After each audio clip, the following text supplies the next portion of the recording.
ಎಲ್ಲರಿಗೂ ನಮಸ್ಕಾರ. ಪೂಜಾಸ್ ಕನ್ನಡ ಪಾಕಶಾಲೆಗೆ ಎಲ್ರಿಗೂ ಸ್ವಾಗತ.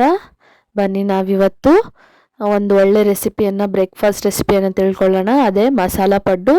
ಯಾವ ರೀತಿಯಾಗಿ ಮಸಾಲ ಪಡ್ಡು ಮಾಡೋದು ಅಂತ ಹೇಳಿ ನಾನಿವತ್ತು ನಿಮಗೆ ತಿಳಿಸ್ಕೊಡ್ತೀನಿ.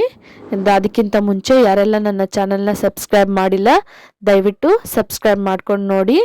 ಈ ಮಸಾಲ ಪಡ್ಡುನ ನೀವು ಒನ್ ಟೈಮ್ ಮಾಡ್ಕೊಂಡು ತಿಂದರೆ ಪದೇ ಪದೇ ಇದೇ ರೀತಿ ಮಾಡ್ಕೊಂಡು ತಿಂತೀರಾ. ಆ ರೀತಿಯಾಗಿ ತುಂಬ ಚೆನ್ನಾಗಿ ಟೇಸ್ಟಿಯಸ್ಟಾಗಿರುತ್ತೆ. ಬನ್ನಿ ಯಾವ ರೀತಿಯಾಗಿ ಮಾಡ್ಕೊಳ್ಳೋದು ಅಂತ ನೋಡ್ಕೊಳ್ಳೋಣ. ನಾನು ಈಗ 1 ಗ್ಲಾಸನ್ನು ಅಳತೆಗೆ ತೊಗೊಂಡಿದ್ದೀನಿ. ಅದೇ 1 ಗ್ಲಾಸಿಂದ 2 ಗ್ಲಾಸಷ್ಟು ರೇಷನ್ ಅಕ್ಕಿಯನ್ನು ಹಾಕ್ಕೊಂಡಿದ್ದೀನಿ. ನೋಡಿ, ನೀವು ಪಡ್ಡು, ದೋಸೆ, ಇಡ್ಲಿ ಏನೇ ಮಾಡಿದ್ರು ಇದಕ್ಕೆ ರೇಷನ್ ಅಕ್ಕಿಯನ್ನು ನೀವು ಯೂಸ್ ಮಾಡಬೇಕು. ನೋಡಿ, ಇದೆ ಅದು ರೇಷನ್ ಅಕ್ಕಿ ನಾನು ಯೂಸ್ ಮಾಡ್ತಾ ಇರೋದು. ನೋಡಿ, ಇದಾದಮೇಲೆ ನಾವು ತೊಗೊಂಡಿದ್ದಂಥ ಗ್ಲಾಸಲ್ಲೇ ಅರ್ಧ ಗ್ಲಾಸಷ್ಟು ಉದ್ದಿನಬೇಳೆ ಹಾಕ್ಕೋಬೇಕು. 2 ಗ್ಲಾಸಿಗೆ ಅರ್ಧ ಗ್ಲಾಸ್ ಅಂತ ಹೇಳಿ ಅಳತೆ ಅಂತ ಇಟ್ಕೊಳ್ಳಿ. ಅದೇ ಗ್ಲಾಸಿಂದ ಅರ್ಧ ಗ್ಲಾಸಷ್ಟು ಉದ್ದಿನಬೇಳೆಯನ್ನು ನಾನು ಹಾಕ್ಕೊಳ್ತಾ ಇದ್ದೀನಿ. ಉದ್ದಿನ ಕಾಳು ಬದಲಿ ಬೇಳೆ ಬದಲಿ ಕಾಳು ಹಾಕ್ಕೊಳ್ಳಿ, ತುಂಬ ಚೆನ್ನಾಗಿರುತ್ತೆ. ನೋಡಿ, ಅದೇ ಕಪ್ಪಿಂದ 1/4 ಕಪ್ಪಷ್ಟು ಕಡಲೆಬೇಳೆ ಹಾಕ್ಕೊಳ್ತಾ ಇದ್ದೀನಿ. ಮತ್ತು 1 ಚಮಚದಷ್ಟು ಮೆಂತ್ಯ ಕಾಳನ್ನು ಹಾಕ್ಕೊಂಡಿದ್ದೀನಿ. ಎಲ್ಲದನ್ನು ನಾನು ಈ ಥರ ನೀಟಾಗಿ ವಾಶ್ ಮಾಡ್ಕೊಳ್ತಾ ಇದ್ದೀನಿ. ನೋಡಿ, ಈ ಥರ ನೀವು 2-3 ಸತಿ ವಾಶ್ ಮಾಡಿಕೊಂಡು ನೀರು ಹಾಕಿ, ಆಮೇಲೆ ದಪ್ಪ ಅವಲಕ್ಕಿ ಅಥವಾ ಯಾವುದೇ ಅವಲಕ್ಕಿ ನಿಮ್ಮ ಹತ್ರ ಇದ್ದರೆ ಆ ಕಪ್ಪಿಂದ ಅಳತೆ ಕಪ್ಪಿಂದ ಅರ್ಧ ಕಪ್ಪಷ್ಟು ಅವಲಕ್ಕಿಯನ್ನು ನೀವು ಹಾಕಬೇಕು. ನಾನಿಲ್ಲಿ ಯಾವುದೇ ರೀತಿಯಾಗಿ ರೈಸನ್ನು ಯೂಸ್ ಮಾಡ್ತಿಲ್ಲ. ನೋಡಿ, ಸಾಯಂಕಾಲ ನೆಂದ ಮೇಲೆ ಈ ಥರ 6 ಅವರ್ಸ್ ನೆಂದ ಮೇಲೆ ಈ ಥರ ನಾನು ಸಾಯಂಕಾಲ ನೈಟ್ ಮಿಕ್ಸಿ ಮಾಡ್ಕೊಳ್ತಾ ಇದ್ದೀನಿ. ನೀವು ದೋಸೆ ಹಿಟ್ಟಿಗೆ ಮಾಡೋ ಥರ ದಪ್ಪವಾಗಿ ಮಿಕ್ಸಿ ಮಾಡ್ಕೊಳ್ಳೋ ಹಾಗಿಲ್ಲ. ಇದನ್ನು ಸ್ವಲ್ಪ ತರಿತರಿಯಾಗಿ ದಪ್ಪನಾಗಿ ಕನ್ಸಿಸ್ಟೆನ್ಸಿ ಬರೋ ಥರನೇ ನೀವು ರುಬ್ಕೊಳ್ಬೇಕು. ನೋಡಿ, ನಾನು ಯಾವ ರೀತಿಯಾಗಿ ತೋರಿಸ್ತಾ ಇದ್ದೀನಲ್ಲ, ಈ ಥರ ಕನ್ಸಿಸ್ಟೆನ್ಸಿ ಇರಬೇಕು. ನೋಡಿ, ಈ ಥರ ಎಲ್ಲ ನಾನು ಮಾಡಿಕೊಂಡು ಪಾತ್ರೆಯಲ್ಲಿ ತಕ್ಕೊಳ್ತಾ ಇದ್ದೀನಿ. ನೋಡಿದ್ರಲ್ಲ, ಈ ಥರ ನೋಡಿ, ಈ ಥರ ಮಾಡಿದ್ರೆ ದಪ್ಪವಾಗಿ ಬರಬೇಕು, ನೀರು ಥರ ಇರಬಾರ್ದು. ಇದೇ ಕನ್ಸಿಸ್ಟೆನ್ಸಿಯಲ್ಲಿ ನೀವು ಮಾಡ್ಕೊಳ್ಬೇಕು. ನೋಡಿ, ಈ ಥರ ತೋರಿಸ್ತಾ ಇದ್ದೀನಲ್ಲ, ಈ ಥರ ಕನ್ಸಿಸ್ಟೆನ್ಸಿಯಲ್ಲಿ ಬರಬೇಕು. ನೈಟ್ ಈ ಥರ ನೀವು ಮಿಕ್ಸಿ ಮಾಡಿಬಿಟ್ಟು ಎಲ್ಲ ಗ್ರೈಂಡ್ ಮಾಡಿ ಒಂದು ಪ್ಲೇಟಿಂದ ಮುಚ್ಚಿ ಇಡಬೇಕು. ನೋಡಿ, ಈ ಥರ ಮುಚ್ಚಿಟ್ಟಿದ್ದೀನಿ. ಮಾರ್ನಿಂಗ್ ನೀವು ಈ ಥರ ತೆಗೆದಾಗ ಈ ಥರ ನಿಮ್ಮ ಪಡ್ಡು ಹಿಟ್ಟು ಉಬ್ಬಿಕೊಂಡು ತುಂಬ ಚೆನ್ನಾಗಿ ಬಂದಿರುತ್ತೆ. ನೋಡಿ, ಯಾವ ರೀತಿಯಾಗಿ ನಾನು ಮಾರ್ನಿಂಗ್ ತೆಗಿತಾ ಇದ್ದೀನಿ, ಎಷ್ಟು ಚೆನ್ನಾಗಿ ಉಬ್ಕೊಂಡಿದೆ ಅಂತ ಹೇಳಿ.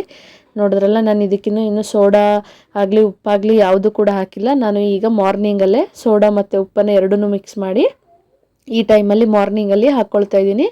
ನೋಡಿ, ಈ ಥರ ಹಾಕಿಬಿಟ್ಟು ನೀಟಾಗಿ ಕಲಿಸ್ಕೋಬೇಕು. ಎಲ್ಲ ಕಡೆ ನೀಟಾಗಿ ಕಲಸಿ ನಿಮಿಷ ಇಡಬೇಕು. ಈಗ ನಾವು ಮಸಾಲೆ ಪಡ್ಡಿಗೆ ಸಬ್ಬಸಿಗೆ ಸೊಪ್ಪನ್ನು ಕಟ್ ಮಾಡ್ಕೊಳ್ತಾ ಇದ್ದೀನಿ. ಈ 1-2 ಗಾತ್ರದ ಈರುಳ್ಳಿ, ಕರಿಬೇವು ಸೊಪ್ಪು, ಮೆಣಸಿನ್ಕಾಯಿನ ಸಣ್ಣದಾಗಿ ಹೆಚ್ಕೊಂಡು ನಾವೇನು ಹಿಟ್ಟು ರೆಡಿ ಮಾಡಿದ್ವಲ್ಲ ಆ ಹಿಟ್ಟಿಗೆ ಹಾಕ್ಕೊಳ್ತಾ ಇದ್ದೀನಿ. ನೋಡಿ, ಈ ಥರ ಬೇಯಿಸಿ ಹಾಕ್ತಾರೆ ಕೆಲವೊಬ್ಬರು. ಆ ಥರ ಬೇಯಿಸಿ ಹಾಕೋದು ಟೇಸ್ಟ್ ಆಗಿರಲ್ಲ, ಅದರ ಟೇಸ್ಟ್ ಎಲ್ಲ ಹೋಗ್ಬಿಟ್ಟಿರುತ್ತೆ. ಈ ಥರ ನೀವು ಹಸಿಯಾಗಿನೇ ಹಾಕಬೇಕು. ನೋಡಿ, ಕೊತ್ತಂಬರಿ ಸೊಪ್ಪನ್ನು ಕೂಡ ನಾನು ಕಟ್ ಮಾಡಿ ಹಾಕ್ಕೊಳ್ತಾ ಇದ್ದೀನಿ. ಈಗ ಒಂದು ಪಡ್ಡಿನ ಹಂಚನ್ನು ಕಾಯೋದಕ್ಕೆ ಇಟ್ಬಿಟ್ಟು ಅದರಲ್ಲಿ ನಾವು ಎಣ್ಣೆ ಹಾಕಬೇಕು.